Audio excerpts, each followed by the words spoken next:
And as you can see, we are continuing with the reading. Hover, then swoop.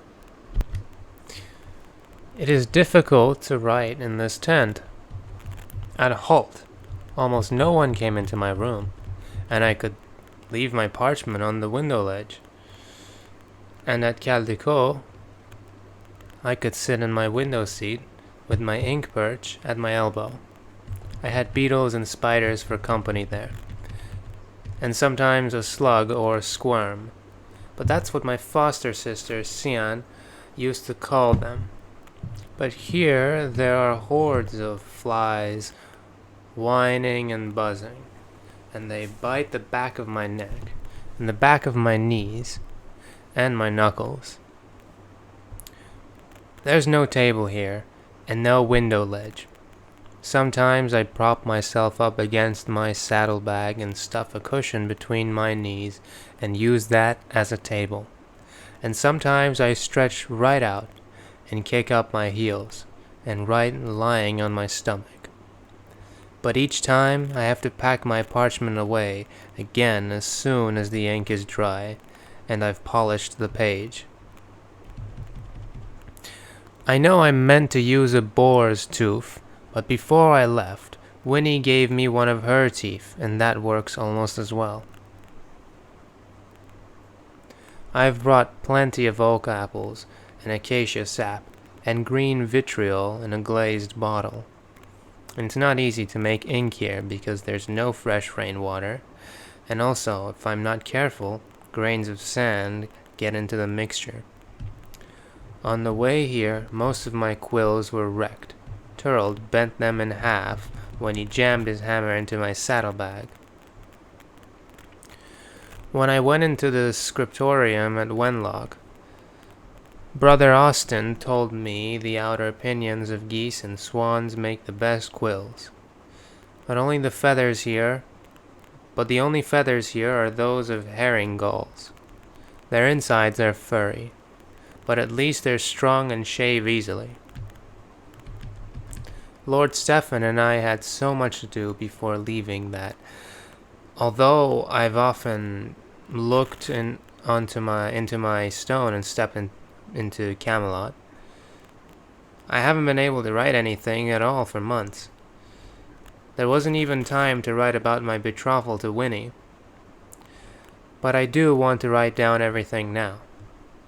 When we embark on our galley and sail south, slicing through the water, my pen will hover and swoop, and mew and scream. Chapter 4. Sea Fest. I keep saying that wrong. Sea Feast. Sea Feast. I was across the table from Millen and Bertie. His full name is Bertrand de Sully, and he's Millen's nephew as well as his squire. He's as stocky as his uncle, but small as a shrimp. "Arthur!" exclaimed Millen. I bowed to him. Millen pursed his lips. "I forget, you think," he said. "No," I replied carefully. "Yes," Millen said. "I not forget. I knight you." No, he probably said it like this. "I not forget I knight you." "I not forget I knight you." Millen turned to our Venetian hosts. "Arthur, bravey," he said in a loud voice. "Arthur, bravey," he said in a loud voice. "Arthur, bravey."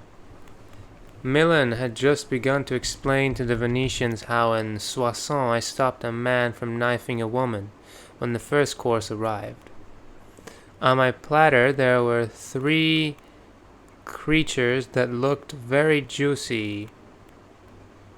White worms, white tinged with pink. They wore plate armor and had long whiskers. Jesus. Lord Stephen's eyes gleamed. No time for faint hearts. he said under his breath. Milan and Bertie were tucking their napkins under their chins, and the 4 Venetians laid theirs over their right arms. And then they all munched their worms as though they hadn't eaten since last week. One of the Venetian councillors, Gennaro, raised his glass goblet. "Welcome back," he said. "Our friends in God, our partners." Then we all tapped the table with our knuckles and raised our goblets. I'd scarcely eaten a mouthful before a servant brought in a platter filled with strange black and yellow and green gobs and nuggets, like the nose-pickings of giants. "Oh dear," said Lord Stephen. "You're spoiling us." But that didn't fool the Venetian sitting next to me. "Sea snails," he said. "Out of their shells. You like?" They tasted disgusting, but it didn't matter. I felt charged with such excitement. When I entered service with Lord Stephen as his squire, I supposed we would be joining the crusade at once. That was 2.5 years ago, and since then I've chosen Bonamy and trained him. I've been fitted out with a suit of armor and practiced my fighting skills. I've learned to speak French. I took the cross from our young leader, Count Thibault, before he suddenly died. We met the old Doge when we traveled here before, 16 months ago. He's at least 84, the same age St. Luke lived to. His eyes are bright and clear, but he's stone blind. He waves his arms like a baby and never stops talking. Milan and the other envoys told him there's no sea power to compare with the Republic of Venice, and asked the Doge to build the ships to carry the Crusaders and their horses. "You're asking a great deal of us," the Doge said, but in the end he agreed to build ships for 4,500 knights, the same number of horses, and 9,000 squires and 20,000 foot soldiers.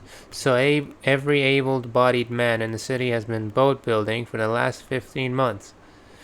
Not only that, the Venetians promised to feed us and our horses for the first 9 months as well. I managed to wash down one of the worms and 3 of the nose-pickings with more wine. More wine. And then the servants brought in the next course. Alive! Magnifique! exclaimed Milon. Bellissimi! Exclaimed the 4 Venetians. "What are they?" I asked. "Lobsters," said Gennaro, laughing. "Ha ha! Lobsters!" The 8 lobsters were blowing out vile sea spittle, and they peered at me in some kind of sunken way. The servants carried the lobsters away to be boiled and brought us blobs of matted blood and glossy brown balls on a silver platter. "Oh!" gasped Lord Stephen. "Cow's eyes," I said. "I'm sure they are." Cherigli cipo, whatever, said one of the councillors. "Cherries, onions, marinati." They all shook their heads and laughed. Milan and the other French envoys agreed on a price of 5 marks for each horse, and 2 for each man, and they borrowed 5,000 marks from Venetian moneylenders and gave them straight back to the Doge so that the work in the shipyards could begin. They swore to make full payment as soon as we've all mustered here, while the Doge promised all the ships would be ready to... Oh. Okay. These pages are not shown. Well, so don't worry, guys. I got you covered. The ships would be ready to sail by the feast of St. Peter and St. Paul. That's the day after tomorrow. I had to eat my lobster with a long metal pick and crackers. This enemy you must defeat with weapons, said one of the Venetians. First the lobsters, then the Saracens, yes? It tasted quite sweet. More like meat than fish, really. Next, the servants came back with white wine and a huge bowl of fruit, pomegranates, grapes, and cucumbers and lemons. There were oranges as well, and dates, which look like a badger's droppings and have stones in them. From Egypt, said Gennaro. Saracen fruit, I exclaimed, like the fruit Saladin sent to Coeur de Lion when he caught the red fever. The councillor smiled. Trade, he said. So then, said Lord Stephen, the Saracens have numbers in their heads and dates in their mouths. And stars in their eyes, I added. Sir William told me the Saracens have written books about astronomy. We are ready now, Gennaro said. But are you? Millen nodded. He picked up a piece of something from between his teeth and flicked it onto the floor. I am ready. And he shrugged. But everyone not here. Everyone bring money. But everyone not here. Everyone bring money. The councillor leaned back in his seat. We wait, he said. Men from all over Europe, Lord Stephen added. Provence and Picardy and Champagne, Anjou and Burgundy, and Germany and Italy, or Burgundy, and even a few from England. All in this one place and all at one time. It's not easy. Not easy to build ships, said Gennaro. Galleys, horse transports. 200 ships in 500 days. Incroyable, exclaimed Milon. We wait, said the Venetian coolly. You give us money, we give you ships. Our new leader is on his way, Lord Stephen added. Marquis Boniface. Alright, that's the end of chapter 4. Next is going to be chapter 5.